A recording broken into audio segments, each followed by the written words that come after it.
Hello, January 17th. We are going to start off with the Lord's Prayer like we do every day. Our Father who art in heaven, hallowed be thy name. Thy kingdom come, thy will be done on earth as it is in heaven. Give us this day our daily bread. Forgive us our trespasses as we forgive those who trespass against us. Deliver us from evil, for thine is the kingdom, the power, and the glory forever and ever. Amen. Today we are going to read Genesis 15:1 through 36:43, Matthew 12:1 through 21, and Psalms 15:1 through 5, and lastly Proverbs 3:27 through 29. Let's get started. January 15:1 through 36:43. God spoke to Jacob, "Go back to Bethel, stay there and build an altar to the God who revealed himself to you when you were running for your life from your brother Esau." Jacob told his family and all those who lived with him, Throw out all your alien gods which you have. Take a good bath, put on clean clothes. We're going to Bethel. I'm going to build an altar there to the God who answers me when I was troubled and has stuck with me everywhere I've gone since. They turned over to Jacob all the alien gods they'd been holding onto, along with their Lucky Charm earrings. Jacob buried them under the oak tree in Shechem. Then he set out. A paralyzing fear descended over all the surrounding villages, so they were unable to pursue the son of Jacob. Jacob and his company arrived in Luz, that is, Bethel, in the land of Canaan. He built an altar there and named it El Bethel, God of Bethel, because that's where God revealed himself to him when he was running from his brother. That's when Rebekah's nurse, Deborah, died. She was buried just below Bethel under the oak tree. It was named Alon Bakuth, weeping oak. God revealed himself once again to Jacob after he had come back from Paddan Aram, and blessed him.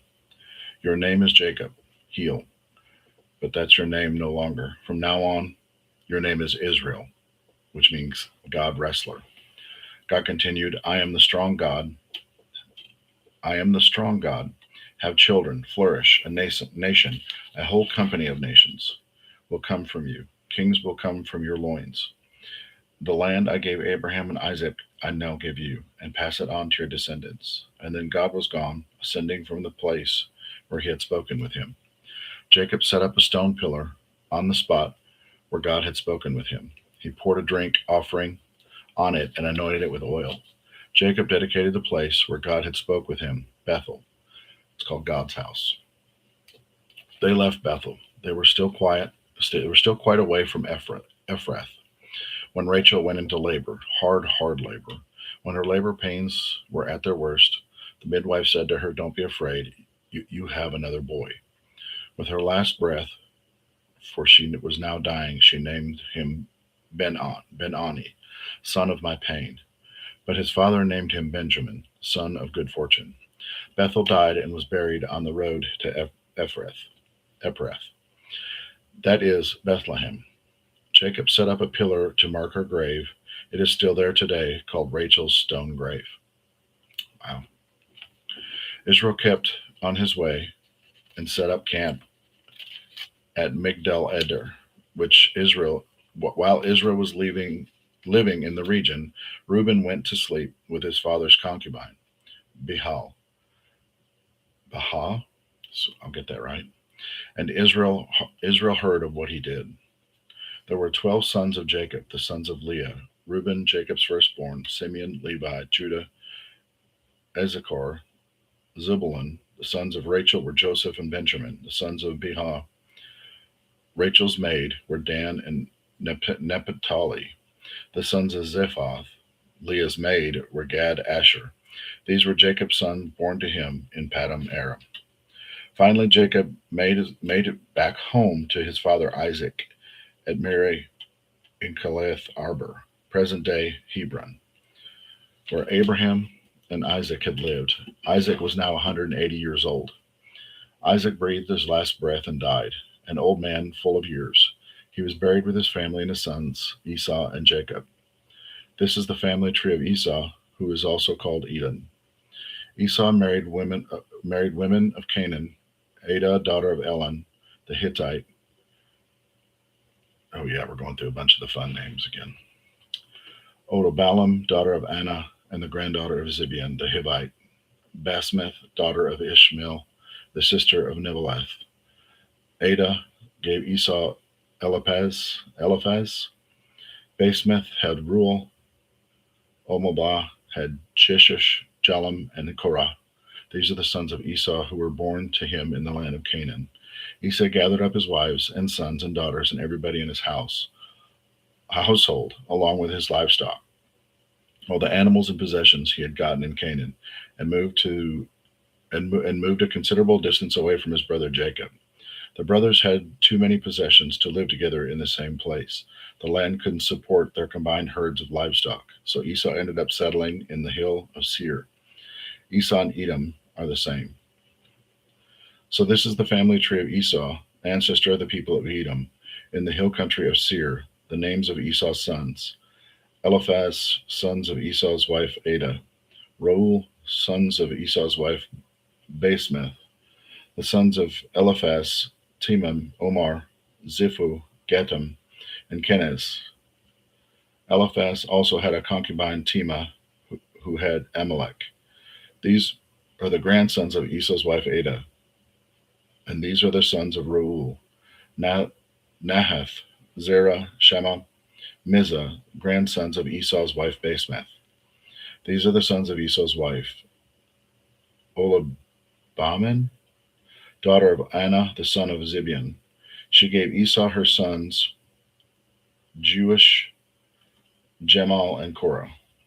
These are the chieftains of Esau's family tree. From the sons of Eliphaz, Esau's firstborn, came the chieftains Timon, Omar, Zippo, Kenaz, Korah, Gatam, and Alamech, the chieftains of Eliphaz in the land of Edom, all their sons of Ada. From the sons of Esau's son Reuel came the chieftains Nareth, Zerah, Shemam, and Mizah.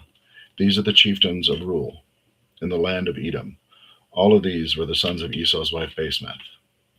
These are the sons of Esau's wife Olambah, the chieftains Jewish, Jalem, and Korah, chieftains born to Esau's wife Olambah, daughter of Anna.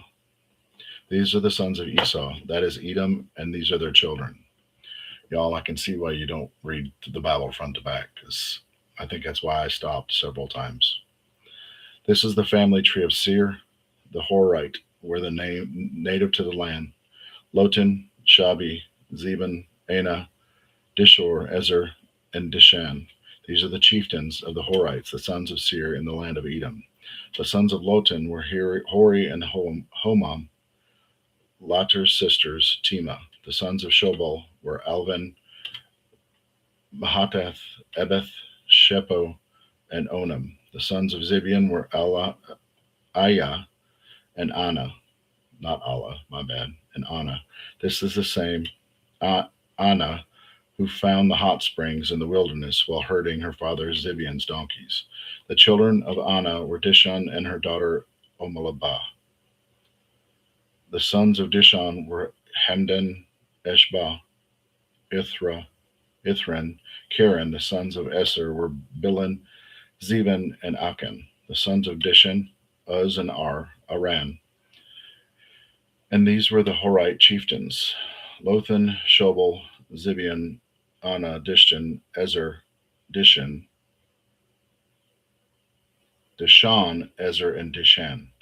The Horite chieftains claimed by clan in their land of Seir. And these are the kings who ruled in Edom before they were the king of Israel. Bela, son of Bor, was the king of Edom, and the name of the city was Dinabah. When Bela died, Jacob's son Zer from Bozan became the next king. When Joab died, he was followed by Hassan from the lands of the Temanites. When Hassan died, he was followed by Hadad, son of Bedad. He was the king who defeated the Midianites in the Moab. The name of the city was Avith, where Hadad died. Samal and the Mesorak became the next king. When Samal died, Shaul from Reboth on the river became king. When Shaul died, he was followed by Baal-Hanan, son of Achbor. When Baal-Hanan, son of Achor, died, Hadad became king. The name of the city was Pau. His wife's name was Mehtebel, daughter of Metred, daughter of Mizab. And these are the chieftains from the line of Esau, clan by clan, region by region: Timah, Eleph, Jetheth, Obalamam, El Pinon, Kezar, Teman, Mizbar, Magdiel, and Iram. The chieftains of Edom are as they occupied their various regions from their family tree of Esau, the ancestors of the Edomites. Oh my lord, y'all, that was not fun. None of that seemed like I was reading the Bible. It was just a family tree, and none of that made any sense at all to me. So if it did to you, please give me some feedback. So the breakdown that I found from Genesis 15:1 through 36:43 says God's promise was versus human control. This massive stretch. Oh, make sure I didn't hit the power button there. This massive stretch shows one core tension. God makes promises. Man, it's making me think I didn't read the right thing. Whew. God's covenant with Abram, not because Abram is perfect, but because God is faithful. Abram believes that God counts it as righteousness. Then fear creeps in, impatience follows, and we get Hagar, Ishmael, family conflict, and generational mass. Yet God keeps showing up, renaming Abraham to Abram, establishing covenant, protecting Isaac, and guiding Jacob despite deception and dysfunction. By the time you hit Esau's descendants, you see the truth. God's promises moves forward even through imperfect people. The takeaway is faith in trusting God's timing without grabbing the steering wheel. All I got was a lot of names out of that one, so that was rough. All right, this ought to be a whole lot better to understand, anyways. Matthew 12:1 through 21. One Sabbath, Jesus was strolling with his disciples through a field of ripe grain. Hungry, the disciples were pulling off the heads of the grain and munching on them. Some Pharisees reported them to Jesus. Your disciples are breaking the Sabbath rules. Jesus said, really? Don't you even read what David and his companions did when they were hungry? How they entered the sanctuary and ate fresh bread off the altar, bread that no one but priests were allowed to eat. And you didn't even ever read God's law, and priests carrying out their own temple duties break Sabbath rules all the time, and it's not held against them? This is far more at stake here. There's far more at stake here than religion. If you had an idea what this scripture meant, I prefer a flexible heart to an inflexible ritual. You wouldn't be nitpicking little things like this. The Son of Man is no yes man to the Sabbath. He's in charge. When Jesus left the field, he entered their meeting place. There was a man there with a crippled hand. They said to Jesus, is it legal to heal on the Sabbath? They were baiting him. He replied, is there a person here who, finding out your lamb's fallen into a ravine, wouldn't even wouldn't it, good Lord? He replied, is there a person here who, finding one of the lambs falling into a ravine, wouldn't, even though it was a Sabbath, pull it out? Surely kindness to people is illegal, and kindness to animals. Then he said to man, hold out your hand. He held it out, and it was healed. The Pharisees walked over furious, going to ruin, sputtering about how they were going to ruin Jesus. Jesus, knowing they were out to get him, moved on. A lot of people followed him, and he healed them all. He also cautioned them to keep it quiet, following guidelines sent down by Isaiah. Look well at my hand-picked servants. I love him so much. Take such delight in him. I've placed my spirit on him. He'll decree justice to the nations, but he won't yell, won't raise his voice. There'll be no commotion in the streets. He won't walk all over anyone's feelings, won't push you into a corner. Before you know it, his justice will triumph. The mere sound of his name will signal hope, even among far off unbelievers. The breakdown of Matthew 12:1 through 21 says mercy over religion. Jesus confronts religious leaders who care more about rules than people. The disciples pick up grain on the Sabbath. Legalists lose their mind. Jesus responds, I desire mercy, not sacrifice. He heals a man on the Sabbath and exposes how religion can become a mask for hard hearts. Wow. Then Matthew points to prophecy. Jesus is the gentle servant who won't crush the weak or shout for attention, yet he'll bring justice. The takeaway is God values compassion over compliance. If your faith makes you harsh, you missed Jesus. Psalms 15, 1 through 5. God who gets invited to your dinner in your place. How do we get on your guest list? Walk straight, act right, tell the truth. Don't hurt your friend. Don't blame your neighbor, despise and despicable. Keep your word even when it costs you. Make an honest living. Never take a bribe. You'll never get blacklisted if you live like this. The breakdown says of Matthew 15, 1 through 5 says, who gets close to God? This Psalms answers one question: who can dwell with the Lord? Not the flashy, not the loud, the one who walks with integrity, speaks truth, keeps their word even when it costs, don't exploit others or take shortcuts. The result will never they will never be shaken.